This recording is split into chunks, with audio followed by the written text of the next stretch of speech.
दोस्तों यूँ तो जब ब्रेकअप हो जाता है तो ब्रेकअप के बाद एक्स पार्टनर का सब कुछ आता है लेकिन कॉल नहीं आता है। एक्स पार्टनर को कॉल मैसेज करना बंद कर देता है, आपसे बात करना बंद कर देता है, प्यार की बातें उससे की नहीं जाती हैं और वो इंसान एकदम आपके जीवन से चला जाता है। भाई उसे कोई मतलब नहीं रहता कि चाहे आप कैसे जी रहे हो, कैसे सर्वाइव कर रहे हो, आपको कितना पेन हो रहा है ब्रेकअप का, उसे कोई मतलब नहीं है।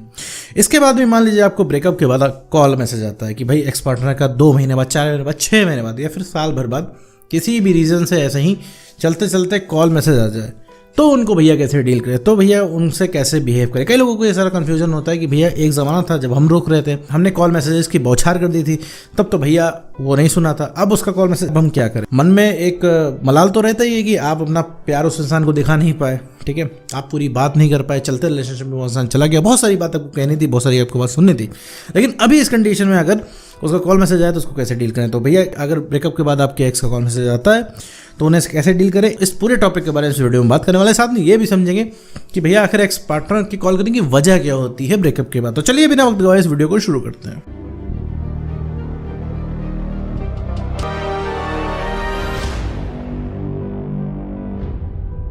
तो मेरे दोस्त, अगर ब्रेकअप के बहुत टाइम बाद आपके एक्स पार्टनर का कॉल मैसेज आया है आपके पास और आपको समझ में नहीं आ रहा है उसका क्या रिप्लाई करना है, तो मेरे दोस्त यहाँ पर सबसे बढ़िया रिप्लाई करने का तरीका ये है कि आप बिल्कुल नॉर्मल तरीके से रिप्लाई करो। भैया उस एक्स पार्टनर का जब आपको कॉल मैसेज आता है तो उसके कई रीज़न हो सकते हैं, ठीक है, रैंडम रीज़न हो सकते हैं। आप ये बात समझना कि भैया वो इंसान को अकल आ गई और प्यार का इजहार करने आया है, ठीक है, हो सकता है थोड़ी सी अकल आ गई हो सकता है थोड़ी सी आपकी कमी महसूस हुई हो, तो वो इंसान आपको कॉल करे। कॉल करने के बाद बिल्कुल भी ये 2 काम आपको नहीं करने। सबसे पहली चीज़ है उसको प्यार नहीं दिखाना है, दूसरी चीज़ है एक्साइटेड होकर बात नहीं करनी है, क्योंकि अगर एक्साइटेड होकर आपने बात की और आपने फिर से प्यार दिखा दिया कि साल भर बाद भाई साहब को कॉल आया और आपने दिखा दिया आपने कितना प्यार किया, कितना मिस किया, कितने मुश्किल से मूव ऑन करके आप बैठे, आप आज भी इंतजार करते हो आप उसका, ये चीज़ सुनने के बाद उसको जो थोड़ा मोड़ा एहसास हुआ रहेगा ना वो भी खत्म हो जाएगा। वो भी आया होगा आपसे किसी मूड से बात करने, लेकिन उसका सारा मूड खत्म हो जाएगा बात करने का। क्यों? क्योंकि उसे लगेगा कि भैया तुम तो अवेलेबल हो। उसे तब भी यही लगता था कि आप अवेलेबल हो, साल, 1.5 साल, 2 साल बाद वो मुंह उठा के आएगा रिलेशनशिप के नाम पे, आप दौड़े दौड़े चले आओगे। ये उसका भ्रम था और वो उसका भ्रम क्लियर हो जाएगा जब आप उससे एक्साइटेड होकर बात करेंगे। तो भैया अगर एक्स पार्टनर का आपको कॉल मैसेज आता है तो 2 काम करिए। सबसे पहले तो बात प्यार नहीं दिखाना है और एक्साइटेड होकर बात नहीं करनी है। एक्साइटेड होकर अगर बात करेंगे तो भैया फिर उसे लगेगा कि आप हमेशा अवेलेबल हो। इसी वजह से तो छोड़ के गया है कि आप हमेशा उसी फॉर्म में उसको हमेशा मिलोगे। इससे क्या साबित हो रहा है कि अगर उसका कॉल आ रहा है, आप एक्साइटेड होकर बात कर रहे हो, आप बहुत ज़्यादा आपके अंदर एक्साइटमेंट है कि भैया इतने मुद्दतों बाद कॉल आया, आप लग गए उससे बात करने, तो ये इससे 2 चीज़ होती है। पहली चीज़ क्या है, वो इंसान आपको हमेशा अवेलेबल समझता है। दूसरी चीज़ है उसका काम हो जाता है, ठीक है, उसको जब बात करनी होती है आपको कॉल कर लेता है और घंटा भर खींच के बात कर लेता है, ठीक है, उसका मन भर जाता है, छोड़ देता है। और जब आपको बात करनी होती है तो ना आपका कॉल उठता है, और कॉल उठता भी है तो सामने वाला इंसान ठीक से बात नहीं करता है। वो कहता है कि प्यार मोहब्बत की बात ना करो, मुझसे सवाल ना करो, मैं ब्रेकअप करके क्यों गया, मुझसे ये मत पूछो, दुनिया भर की चीज़ें, मतलब वो चीज़ अपने टर्म्स एंड कंडीशन में चलाता है। और सबसे मेन मोटिव चीज़ है कि आपका एक सबसे बात ही नहीं करता है। बात इसलिए नहीं करता क्योंकि उसके जवाब देने होते हैं, सवाल का जवाब उसके पास होता नहीं है, तो इंसान आपसे बात नहीं करना चाहता है। तो यहाँ मैं बताने जा रहा हूँ सबसे बढ़िया तरीका है अपने एक्स पार्टनर को रिप्लाई करने का कि आप नॉर्मली रिप्लाई करो।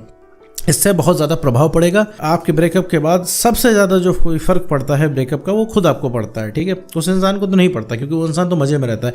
तब तक नहीं पड़ता जब तक आपकी वैल्यू उस इंसान को नहीं समझ में आती। अब जब उस इंसान को समझ में आएगा कि अब आप मूव ऑन कर चुके हो, अब आप उसके पीछे नहीं भागते हो, अब आप उससे प्यार नहीं करते हो, अब आप अकेले ही खुश हो, अकेले ही मज़ा आ रहा है, या फिर अब आप रिलेशनशिप ही नहीं चाहते हो, तब उस इंसान की खुजली मच जाएगी, ठीक है। वो 1 साल बाद, 1 साल, 1.5 साल, 2 साल, 2.5 साल, 10 साल बाद भी ये चीज़ एहसास हो जाएगी उस इंसान को। इससे कोई मतलब नहीं कि वक्त कितना बीत गया।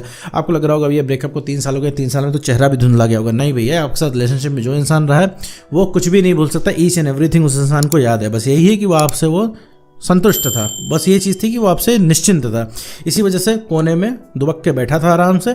अब क्या है, किसी भी रीज़न से उसने आपको कॉल की तो नॉर्मल रहना है। नॉर्मल रहने का मतलब है जितना पूछे उतना ही रिप्लाई करना है, ठीक है मेरे दोस्त। और 5 मिनट 10 मिनट से ज़्यादा बात नहीं करनी है। कोई ना कोई बहाना देकर निकल जाना है कि भैया आपको कोई बुला रहा है, मोबाइल में नेटवर्क नहीं आ रहा है, बैटरी डाउन है, कोई आपको बुला रहा है, कहीं आपको जाना है, कोई काम आपको निपटाना है, ये चीज़ आपको करनी है।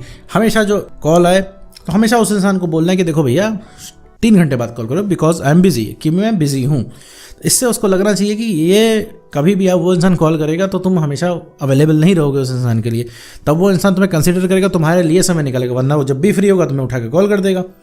मानो एक चीज़ सोचो कि मान लो कि तुम जब उस इंसान का कॉल आ रहा है तब उठा ले रहे हो, जितनी टाइम तक आ रहा है वो इंसान उतने टाइम तक बात कर ले रहे हो, तो जानते हो उससे उस पर क्या फ़र्क पड़ेगा। उससे उस पर यह प्रभाव पड़ेगा कि जब भी वो इंसान तुम्हें कॉल करेगा तो उसे लगेगा कि तुम्हारा कॉल उठ जाएगा और जितने टाइम तक चाहेगा उतने टाइम तक वो इंसान बात कर लेगा, तो वो इंसान तुम्हारे लिए समय कभी नहीं निकालेगा। वो सारे अपने जीवन का काम निपटा लेगा, मूवी देख लेगा, बोर हो लेगा, जब हर चीज़ से फुर्सत मिल जाएगी, जब वो बोर होने से भी बोर हो जाएगा तब आपको कॉल करेगा। वो चीज़ आपको तोड़नी है, ये मोनोटोनी आपको तोड़नी है, ये भ्रम उस इंसान का तोड़ना है कि भैया आप कभी भी अवेलेबल नहीं हो। बात करनी है आपसे तो स्पेसिफिक टाइम में आप अवेलेबल होगे, वरना बात हो ही नहीं पाएगी। That's it. ठीक है, बहुत सारे लोग इसमें डर रहे होंगे कि भैया हम उसको नॉर्मल ऐसे रिप्लाई देंगे, वैसे तो भी चला गया है, मुद्दतों बाद हमारे पास आया है और फिर हम ऐसा बिहेव करेंगे तो कहीं वापस ना चला जाए। तो ऐसा कुछ नहीं होता भैया, कोई वापस नहीं जाता इस तरीके से। ठीक है, आप क्या वापस गए? आपके साथ उसने इतना बुरा कर दिया, क्या आप गए वापस? आप नहीं गए ना, आप उतनी ही शिद्दत से आप चाह रहे थे, वैसे ही उसके साथ भी वैसा ही होगा। आप जितना मना करोगे उतना ही वो इंसान आपको चाहेगा, जितना रिलेशनशिप के लिए रोकोगे उतना ही उस इंसान को रिलेशनशिप और ज़्यादा चाहिए होगा, और जितना ही कम बात करोगे उतना ही ज़्यादा उस इंसान का आपसे बात करने का मन करेगा। आप आगे सामने सरेंडर हो जाते हो, इस वजह से वो इंसान चिल हो जाता है। तो जब कॉल आएगा तो बहुत ही नॉर्मल तरीके से बात करना है, कन्वर्सेशन से ये 4 चीज़ निकाल के बात करनी है। नो रिएक्शन, कोई रिएक्शन नहीं देना है किसी भी बात का। मान लीजिए आपसे कोई भी किसी भी तरीके की बात वो करे, कितनी भी शॉकिंग बात बताए कि भैया देखो मैं जा रहा हूँ 2 शादी करने, मतलब ये एक्सट्रीम बता रहा हूँ मैं, इससे बुरा क्या हो सकता है कि 2 शादी एक साथ करने जा रहा हूँ, ठीक है, किसी और से, तब भी आपको कोई रिएक्शन नहीं देना। आपको कहना सीधा कहना भैया ठीक है, ओके, जैसा मन, भाई तुम्हारी लाइफ है, तुम्हारी मर्जी, जैसा मन, ओके करके छोड़ देना है। रिलेशनशिप की बात नहीं करनी कि रिलेशनशिप में सब कुछ बहुत बढ़िया था, हम लोग की तारीफ करते थे, लोग कहते थे तुम लोग बहुत बढ़िया कपल दिखते हो, शादी कब कर रहे हो, हम लोग का रिलेशनशिप बहुत बढ़िया चलता था, तुमने बर्बाद कर दिया, तुमने अगर ब्रेकअप ना किया होता तो हम आज भी रिलेशनशिप में होते। ये सब बातें नहीं करनी है। तीसरी चीज़ है, कोई पुरानी बात नहीं करनी है कि हम कैसे मिले थे, या पुरानी जो कोई बात हुई है उस पर कोई बहस नहीं करनी है। पुरानी कोई बात नहीं दोहरानी की, जैसे पुरानी चीज़ें जो आपके रिलेशनशिप में जो भी हुई थी उसकी बातें नहीं करनी है। और चौथी चीज़, कोई सवाल जवाब नहीं करना है। सवाल जवाब का मतलब है किसी टाइप का कोई सवाल जवाब नहीं करना है कि कहाँ हो, कहाँ जा रहे हो, किससे बात कर रहे हो, किससे बात होती है, तुमने ब्रेकअप क्यों किया, तुमने रिलेशनशिप के वादे क्यों नहीं रखे, तुम मुझे छोड़ के क्यों चले गए, तुमने बदतमीजी क्यों की, तुम ये क्यों कर रहे हो, तुम वो क्यों कर रहे हो। इस चीज़ से भैया कोई मतलब आपका नहीं होना चाहिए, कोई सवाल जवाब आपको नहीं करना है। वो इंसान 5 मिनट बात करे तो भी ओके है, ठीक है, ना बात करे तो भी ओके है, जैसे चाहे वैसे रहे तो भी आपके लिए ओके ही होना चाहिए। जब ये चीज़ कन्वर्सेशन से निकाल के बात करेंगे 4 चीज़ें, तो भैया आपकी कन्वर्सेशन स्ट्रांग हो जाएगी, वो इंसान और भी ज़्यादा बात करना चाहेगा। तो फिर अब जब और ज़्यादा बात करना चाहेगा तो इंसान जब आपके पीछे पड़ेगा, तब जब आप अवेलेबल नहीं होगे, लिमिटेड अपनी अवेलेबिलिटी करोगे, तब उस इंसान को समझ में आएगा भैया आप हाथ से निकल। जब उस इंसान को लगेगा आप हाथ से निकल रहे हो तो भैया समझ लो तुम्हारा सारा काम यहीं पे हो गया।